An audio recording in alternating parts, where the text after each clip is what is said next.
देश और दुनिया के इतिहास में यूं तो कई महत्वपूर्ण घटनाएं 23 मार्च की तारीख के नाम दर्ज हैं। लेकिन भारतीय स्वतंत्रता संग्राम के इतिहास में 23 मार्च की घटना सबसे बड़ी और महत्वपूर्ण घटनाओं में से एक है। इस दिन साल 1931 में हमारे वीर सपूतों शहीद भगत सिंह, सुखदेव और राजगुरु को अंग्रेजों ने फांसी दी थी। दरअसल आजादी की लड़ाई में देशभक्त क्रांतिकारियों का काफी अहम योगदान रहा है। इन क्रांतिकारियों ने अपनी जान की परवाह किए बिना देश को आजाद कराने के लिए अपनी अंतिम सांस तक अंग्रेजों से लोहा लिया और जब जरूरत हुई तो हंसते हंसते फांसी के फंदे पर झूल गए। भारतीय स्वतंत्रता संग्राम में शहीद होने वाले क्रांतिकारियों में सबसे पहले भगत सिंह, सुखदेव और राजगुरु का नाम आता है। आजादी की लड़ाई में खुद को देश के लिए शहीद होने वाले ये नायक हमारे आदर्श हैं। ये तीनों वीर सपूत क्रांतिकारी विचारधारा के अनुयायी थे। तभी तो फांसी के फंदे पर चढ़ने से कुछ वक्त पहले तक भगत सिंह एक पुस्तक पढ़ रहे थे, सुखदेव कुछ गीत गुनगुना रहे थे और राजगुरु वेद मंत्रों का उच्चारण कर रहे थे। जीवन की मस्ती इन्हें डीएवी कॉलेज लाहौर में, गुरुकुल कांगड़ी विश्वविद्यालय हरिद्वार के स्नातक जयचंद विद्यालंकार के विचारों से प्राप्त हुई थी। ये तीनों देशभक्त नौजवान भारत सभा और हिंदुस्तान समाजवादी रिपब्लिकन आर्मी के अनोखे वीर थे। तीनों की मित्रता इसलिए भी सुदृढ़ और मजबूत थी क्योंकि उनकी विचारधारा और सोच एक थी और वो थी देश की आजादी। राजगुरु ने वाराणसी में पढ़ाई के साथ साथ संस्कृत भाषा का अच्छा ज्ञान हासिल किया था। इसी तरह सुखदेव को खतरों से खेलने की आदत थी। उनकी स्मरण शक्ति अद्भुत थी, जबकि भगत सिंह जन्म से ही स्वतंत्र विचारधारा के व्यक्ति थे। अपने पिता सरदार किशन सिंह और चाचा अजीत सिंह के स्वतंत्र विचार उनकी रग रग में समाये हुए थे। जब साइमन कमीशन 1927 में भारत आया तो भगत सिंह, सुखदेव और राजगुरु ने जमकर विरोध किया था। इसी दौरान अंग्रेजों के खिलाफ एक प्रदर्शन में पुलिस की बर्बर पिटाई से लाला लाजपत राय गंभीर रूप से घायल हो गए और 17 नवंबर 1928 को उनका निधन हो गया। इसके बाद भगत सिंह, सुखदेव, राजगुरु और उनके साथियों ने लाला जी की मौत का बदला लेने के लिए योजना बनाई। इसके बाद भगत सिंह, चंद्रशेखर आजाद और राजगुरु ने दिसंबर 1928 में अंग्रेज सहायक पुलिस अधीक्षक सैंडर्स को गोली मार दी। भगत सिंह, सुखदेव और राजगुरु समेत अनेक क्रांतिकारी मानते थे कि पराधीनता की बेड़ियां अहिंसा की नीतियों से नहीं काटी जा सकती। यही वजह थी कि जब ब्रिटिश सरकार ने लोगों पर अत्याचार करने के मकसद से पब्लिक सेफ्टी बिल और ट्रेड डिस्प्यूट बिल को पारित कराने की कोशिश की, तब भगत सिंह और उनके साथी बटुकेश्वर दत्त ने उसके विरोध में 8 अप्रैल 1929 को सेंट्रल असेंबली के अंदर बम फेंका।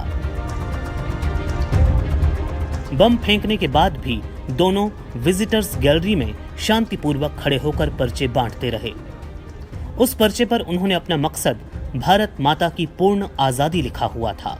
दरअसल भगत सिंह और बटुकेश्वर दत्त का मकसद किसी की हत्या करना नहीं था, बल्कि अंग्रेजों की नीति के खिलाफ देश में जागृति लाना था। बम फेंकने के बाद दोनों ने खुद को पुलिस के हवाले कर दिया। इस घटना के बाद अंग्रेजों ने बड़े स्तर पर क्रांतिकारियों की गिरफ्तारी की। राजगुरु और सुखदेव को भी गिरफ्तार कर लिया गया। सब अलग अलग आरोपों में गिरफ्तार किए गए, लेकिन पुलिस ने सैंडर्स की मौत से कड़ियां जोड़कर भगत सिंह, सुखदेव और राजगुरु को फांसी की सजा सुना दी। पूरे देश में इसका विरोध होने के बावजूद 23 मार्च 1931 को इन तीनों वीर सपूतों को लाहौर जेल में फांसी दे दी गई। पूरे देश में मातम छा गया और इन वीर शहीदों के बलिदान पर 23 मार्च को शहीद दिवस मनाया गया। भगत सिंह, सुखदेव और राजगुरु के देश प्रेम और बलिदान से युवाओं और क्रांतिकारियों में राष्ट्रीय चेतना का संचार हुआ। इन वीरों ने अपने साहस और क्रांतिकारी गतिविधियों से ब्रिटिश हुकूमत की जड़ों पर इतना गहरा आघात किया कि थोड़े ही समय के बाद अंग्रेजों का विशाल साम्राज्य भारत से पूरी तरह खत्म हो गया। Bureau report. सिंह 23 साल की छोटी सी उम्र में भी युग पुरुष बन गए। अपने बलिदान से वो क्रांति के प्रतीक बनकर देश भर के युवाओं को एक दिशा दे गए जो इतिहास में अमर हो गई। 23 मार्च 1931 को फांसी के फंदे पर झूलने से पहले भगत सिंह ने क्रांति की ऐसी मशाल जलाई जिसे रोकना ब्रिटिश हुकूमत की बस की बात नहीं रह गई। उनकी ये देशभक्ति, अदम्य साहस और बलिदान ने लोगों की भावनाओं को न सिर्फ जागृत किया बल्कि राष्ट्रीय चेतना के प्रसार में काफी सहायता की। भगत सिंह का जन्म 28 सितंबर 1907 को लालपुर जिले के बंगा गांव में हुआ था, जो अब पाकिस्तान में है। हालांकि उनका पैतृक गांव पंजाब के खटकड़ कलां में है। भगत सिंह के पिता का नाम सरदार किशन सिंह और माता का नाम विद्यावती था। वो अपने माँ बाप की तीसरी संतान थे। भगत सिंह का परिवार स्वतंत्रता संग्राम में सक्रिय रूप से जुड़ा हुआ था। उनके पिता किशन सिंह और चाचा अजीत सिंह गदर पार्टी के सदस्य थे। जब भगत सिंह का जन्म हुआ तो उनके पिता और चाचा दोनों जेल में थे। परिवार के माहौल ने भगत सिंह को बचपन में ही देशभक्त बना दिया।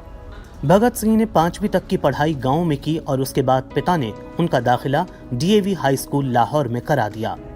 डीएवी में पढ़ाई के दौरान ही भगत सिंह लाला लाजपत राय और रास बिहारी बोस जैसे राष्ट्रवादियों के संपर्क में आए।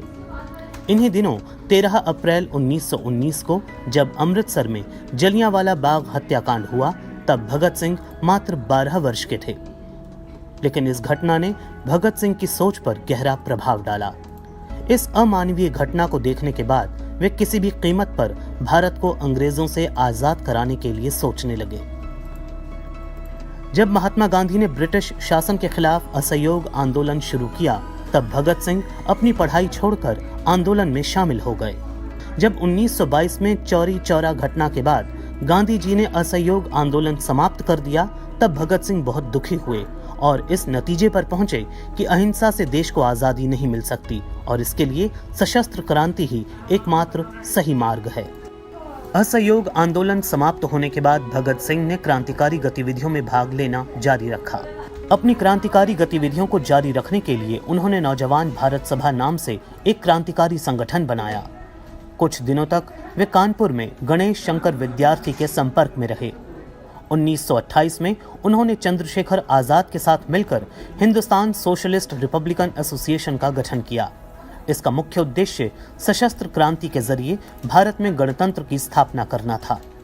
इस बीच जब फरवरी 1928 में साइमन कमीशन भारत आया तो पूरे देश में उसका विरोध किया गया।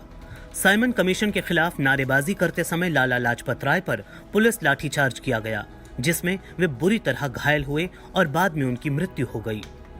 भगत सिंह ने लाला लाजपत राय की मौत का बदला लेने के लिए ब्रिटिश अधिकारी स्कॉट को मारने का संकल्प लिया, लेकिन गलती से सहायक अधीक्षक सैंडर्स को स्कॉट समझकर मार दिया। ब्रिटिश सरकार भारतीयों के अधिकारों को कुचलने के लिए लगातार दमनकारी नीतियों का इस्तेमाल कर रही थी। 1929 में ब्रिटिश सरकार ऐसी ही एक मजदूर विरोधी दमनकारी नीति पारित कराना चाहती थी।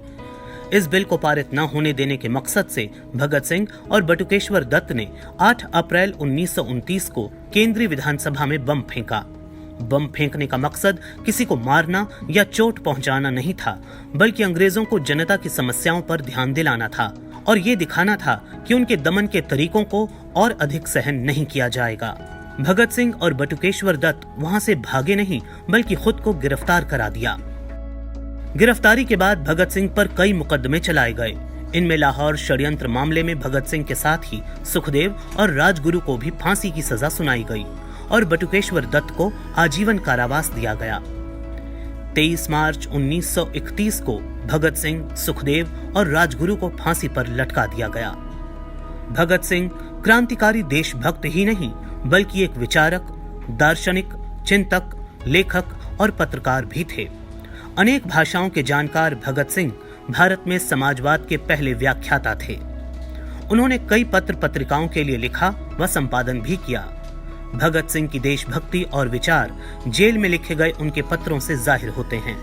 उनका मानना था कि जब तक अमीर गरीब की खाई खत्म नहीं होगी, मनुष्य द्वारा मनुष्य की जाने वाली लूट बंद नहीं होगी और सामाजिक समानता नहीं आएगी, तब तक आजादी का संकल्प अधूरा माना जाएगा। अमर शहीद भगत सिंह भले ही अपनी आंखों से आजाद भारत को नहीं देख सके, लेकिन उनका बलिदान इतिहास की धरोहर बन गया। आज भी जब हम इनकलाब जिंदाबाद का नारा सुनते हैं तो भगत सिंह हमारे दिल दिमाग पर छा जाते हैं।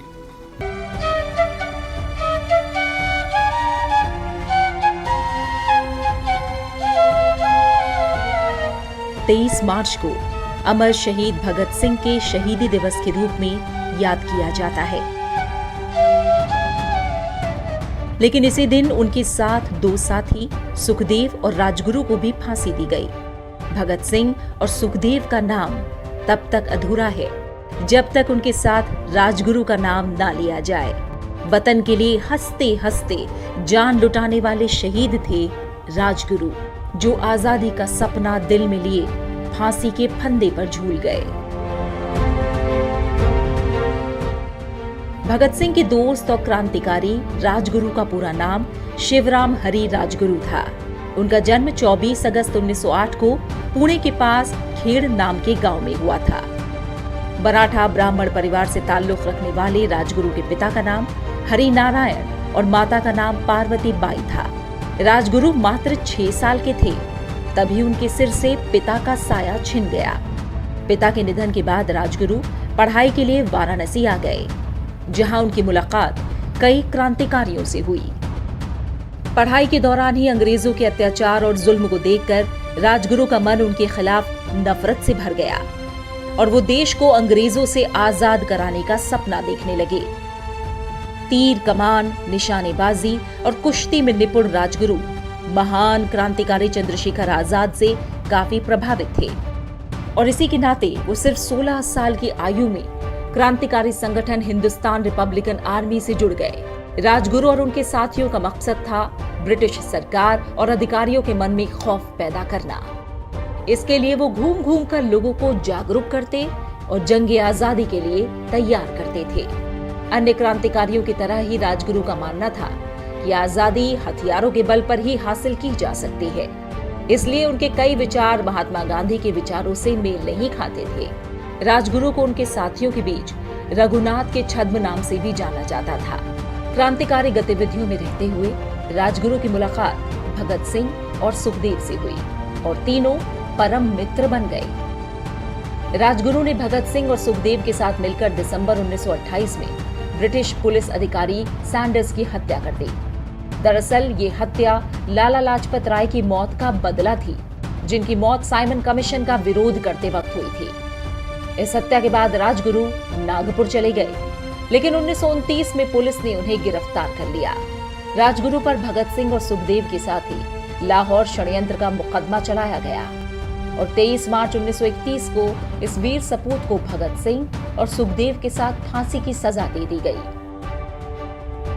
देश को आजाद कराने में इन महान शहीदों का योगदान और बलिदान देश कभी नहीं भूल पाएगा। Bureau report, Sansad TV. भारतीय स्वतंत्रता संग्राम में सुखदेव यानी सुखदेव थापर एक ऐसा नाम है जो न सिर्फ अपनी देशभक्ति, साहस और मातृभूमि पर बलिदान होने के लिए जाना जाता है, बल्कि भगत सिंह के बहुत करीबी दोस्त के रूप में भी उनका नाम इतिहास में दर्ज है। 15 मई 1907 को लुधियाना में जन्मे सुखदेव को भी भगत सिंह और राजगुरु के साथ फांसी दे दी गई थी।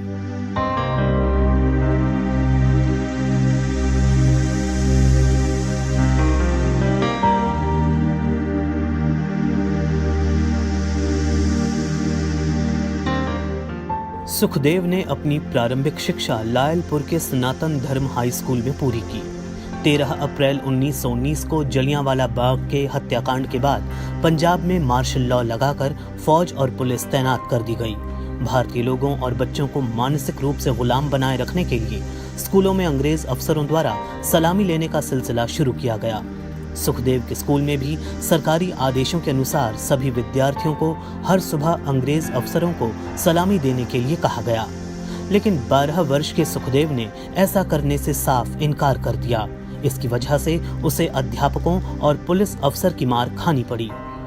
सुखदेव देश प्रेम और राष्ट्रीय स्वाभिमान की रक्षा करते हुए मार खाते रहे, परंतु उन्हें झुकना मंजूर न था। आखिर जितने दिन स्कूल में सलामी का सिलसिला चला, उतने दिन सुखदेव स्कूल नहीं गए। सुखदेव जहां अपने आदर्शों के लिए दृढ़ थे, वहीं सामाजिक भेदभाव के प्रति संवेदनशील थे। उस समय छुआछूत का चलन होने के कारण उनके स्कूल में भी दलित छात्रों को दाखिला नहीं दिया जाता था। इस बात का उन्हें जब पता चला तो उनका बाल मन बहुत दुखी हुआ। 15-16 वर्ष के सुखदेव पास के गांव हरचरण सिंहपुरा में दलित बच्चों को पढ़ाने लगे। ये सिलसिला उनके लाहौर जाने तक चलता रहा। मैट्रिक पास कर सुखदेव ने लाहौर के नेशनल कॉलेज में प्रवेश लिया। कहते हैं कि जब मंजिल एक हो तो राह में साथ चलने वालों की दोस्ती हो ही जाती है। यहाँ पर सुखदेव की भेंट भगत सिंह से हुई। ऐसा ही हुआ भगत सिंह और सुखदेव के साथ भी। दोनों का लक्ष्य देश को अंग्रेजी राज से मुक्ति दिलाना था। मंजिल एक थी, रास्ता भी एक था, तो दोस्ती भी गहरी हुई। इसी कॉलेज की लाइब्रेरी में सुखदेव और भगत सिंह को बहुत सा क्रांतिकारी साहित्य पढ़ने को मिला। यहाँ पढ़ाई के साथ साथ आजादी के बारे में भी बातचीत होती और विचार विमर्श होता। ऐसे माहौल में सुखदेव के कमरे में भी राजनीति, समाजवाद और इनकलाबी इतिहास से जुड़ी बहुत सी किताबें होती। दोनों एक किताब पढ़कर तर्क और वाद विवाद करते। उनका मनपसंद विषय समाजवाद था। सुखदेव ने बचपन से ही गुलाम भारत में अंग्रेजों का दमन झेला। इसी वजह से सुखदेव क्रांतिकारी विचारों से प्रभावित हुए। बाद में हिंदुस्तान सोशलिस्ट रिपब्लिकन एसोसिएशन के सदस्य बने। सुखदेव ने भगत सिंह और अन्य क्रांतिकारियों के साथ मिलकर लाहौर में नौजवान भारत सभा का गठन किया। इस सभा का मुख्य काम नौजवानों को आजादी की लड़ाई के लिए एकजुट करना था। 1928 में साइमन कमीशन का विरोध करते हुए लाला लाजपत राय पर पुलिस ने लाठियां बरसाईं, जिसमें लाला जी बुरी तरह घायल हुए और बाद में उनकी मृत्यु हो गई। क्रांतिकारियों ने इसके जिम्मेदार अंग्रेज अफसर सैंडर्स को मार गिराया। सुखदेव पर भगत सिंह और राजगुरु के साथ ही लाहौर षड्यंत्र का मुकदमा चलाया गया और 23 मार्च 1931 को सुखदेव को भगत सिंह और राजगुरु के साथ फांसी की सजा दे दी गई। तीनों क्रांतिकारी हंसते हंसते फांसी के फंदे पर झूल गए और देश के युवाओं के मन में आजादी पाने की नई ललक पैदा कर गए।